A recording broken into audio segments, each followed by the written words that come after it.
Hello, hello, this is Tammy with My Whimsical Day, and we are going to make a fun sign. I've been wanting to do this for a long time. I'm going to hang it by my front door in my living room. I bought this Easter sign last year at Dollar Tree in their $5 section. And so I'm going to start off by taking the string off and back, and also I'm going to take those beads and those little Easter hanging things off.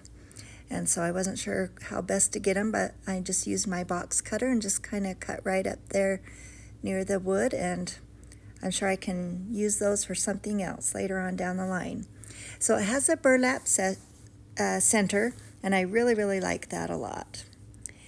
And my paint is ink color by Waverly, and I hadn't used it in a long time, and so I had to really shake it up and add some water to it.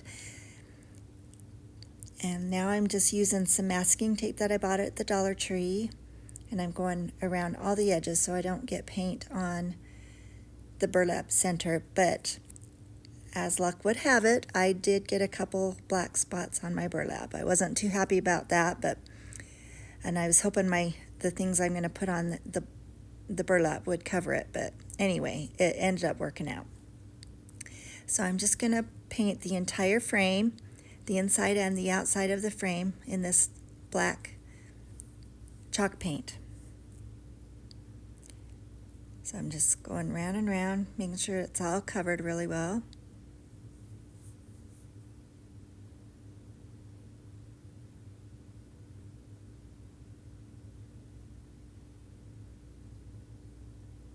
And it goes on nice and smooth, so even though it had dried out a little bit, it went on nicely. Now I'm just using my heat tool that I got on Temu. You can get these just about anywhere, I think, at most craft stores, on Amazon, I know. So I'm pointing out the spots I got on my burlap, and I was really frustrated that happened. I don't even know how. It just must have splashed. So now that it's dry, I'm just using my little Gator sander that I got on Amazon, and just sanding it up really well. I'm going over the flat edges and also all the corners in it. All the corners and edges.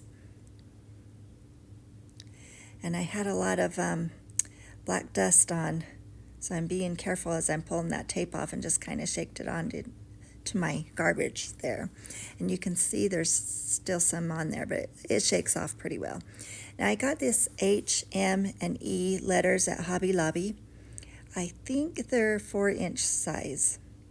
And they're just white. I think they're kind of a wood, but I'm not completely sure. So here I'm just lining them up, seeing where I'm going to want to put them. And then I use my Tim Holtz Distress Oxide ink pad here in a minute. Yeah, there it is. And I just go around all the edges of my H. And I'm using the pad itself here, but after a minute I realize I can't get into the smaller parts with that. So I'll grab my ink dauber here in a minute, and it was a lot easier.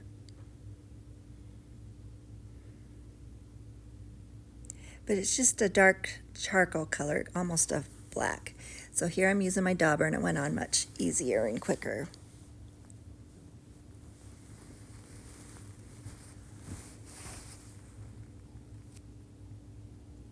And it smears really easy, and I kept getting a couple spots where I didn't want it, so it would just wipe off really well too. So I'm just lining it up and making sure where I want to put it. Realized I need a little bit more ink. Just wanted a little more definition on all the edges of those letters.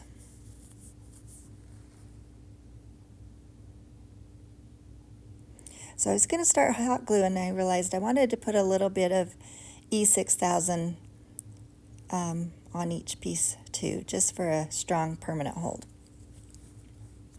Now I'm using my hot glue gun and hoping I'm getting it in the center there. Had to pick it up and look at it straight. You can see I smeared some more of the ink on there. And actually those spots that I got on the canvas, the burlap there, they show up a little more on this video than they do in real life. So they're actually not real bad, and so it'll be fine. So now I thought I better go and do the E next and line it up at the bottom with the same spacing that I did with the H at the top. Doing the same thing, getting all the ink on the edges.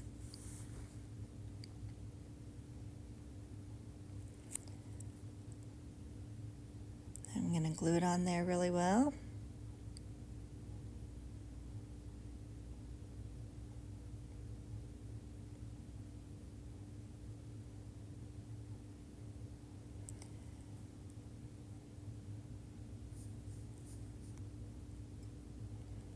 Now, last letter is the M, and as you've probably guessed by now, I'm going to make something for the O.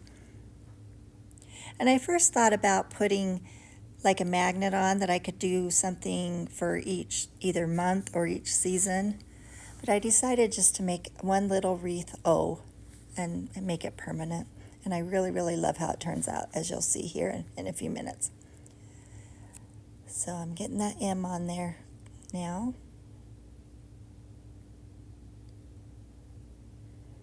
And again, I have to pick it up and look at it straight, make sure I've got everything lined up straight and where I want it. So now I've got that wired jute twine that I get at the Dollar Tree. So I'm just using my wire cutters and figuring out the size of the O I need, and then I'll just clip that off.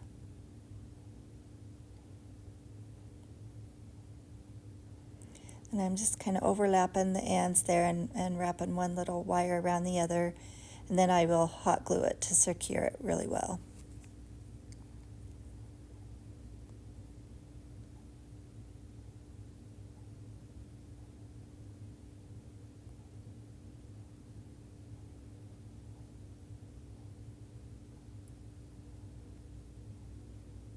Getting all the glue strings off as best I can.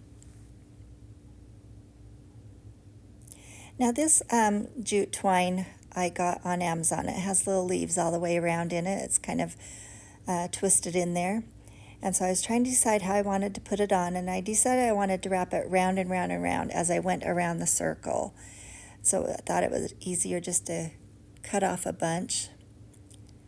So I just glued the first end on.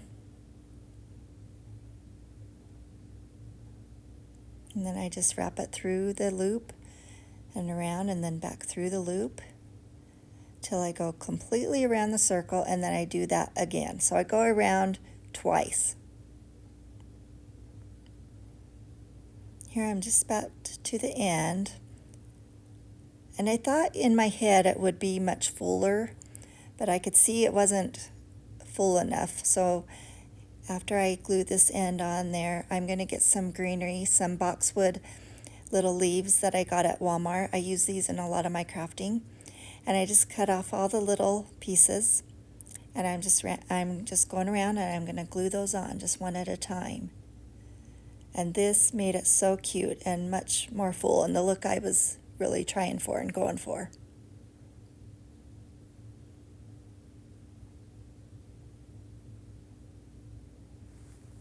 So I just glue those about, every inch or so around the whole circle. And now I have these really cute little tiny flower buds that I got at Hobby Lobby.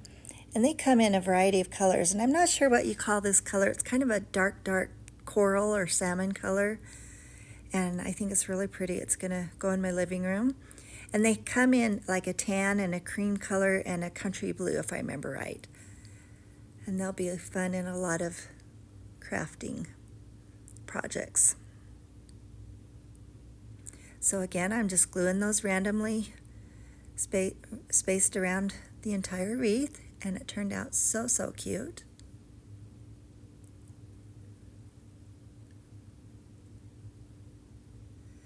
And then I'm putting it on, and I knew it wasn't quite finished till I got a bow. So I had some black and white striped ribbon, just made a bow to glue at the top there, trying to decide where I want to put it.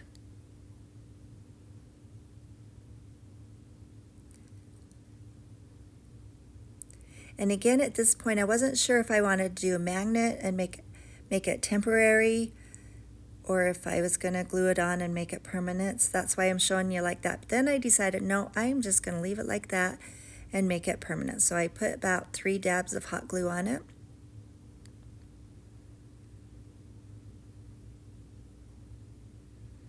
And I glue it on there, and it's on there for good now. And I love, love, love how it turned out. I hope that this inspires you to make something similar. And before I was completely finished, I knew I needed to take off those little claw hooks. And so I'm just kind of using my little scissors and pulling them off. And I'm going to use one at the top. And that is it. I think it's so cute, so adorable. And it will be perfect in my living room. And I hope this inspires you to make something similar. And please like and please subscribe to my channel. And you have a whimsical day. Thank you.